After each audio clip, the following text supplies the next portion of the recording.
অক্টোবরে বাংলাদেশে অনুষ্ঠিত হওয়ার কথা নারী টি-20 বিশ্বকাপ। তবে শিক্ষার্থীদের আন্দোলনের মুখে সরকার পরিবর্তনে উদ্ভূত পরিস্থিতিতে এর আয়োজন নিয়ে শঙ্কা দেখা দেয়।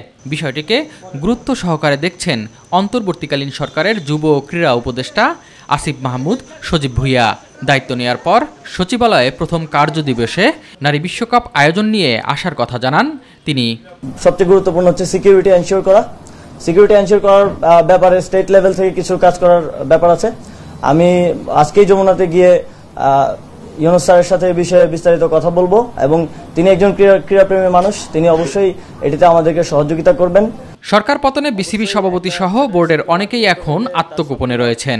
বিসিবির সংকট নিরসনে নিয়মের মধ্যে থেকে সমাধানের কথা বলেন তিনি। তো বিসিবি যেহেতু একটা অটোনমাস ফেডারেশন আইসিসির অধীনে, তো এই বিষয়ে আমরা সিদ্ধান্ত নিতে পারবো না। আমরা সাজেস্ট করেছি যারা বিসিবির ডাইরেক্টরস আছেন তারা এই বিষয়ে লিগ্যালি কিভাবে আইসিসির লিগ্যাল ফ্রেমওয়ার্কের মধ্য থেকে কিভাবে এই বিষয়টি সমাধান করা যায় এবং অন্তর্বর্তীকালীন সময়ের জন্য কাউকে নিয়োগ করা যায় কিনা সে বিষয়ে তারা আমাদেরকে পরবর্তীতে রিপোর্ট করবেন এবং এ বিষয়ে আমরা প্রসিজারটা চালু রাখবো।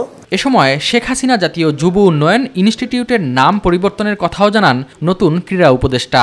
যেহেতু বাংলাদেশে একটা ম্যাসাকারের সাথে শেখ হাসিনার নাম জড়িত আছে এবং হাজার সহস্র ছাত্র জনতা মারা গিয়েছে, আমরা মনে করি তিনি এর সাথে সরাসরি যুক্ত এবং সেই জায়গা থেকে এটা শুধু আমাদের মন্ত্রণালয়ে না, প্রত্যেকটি স্থানে এটা করা হবে।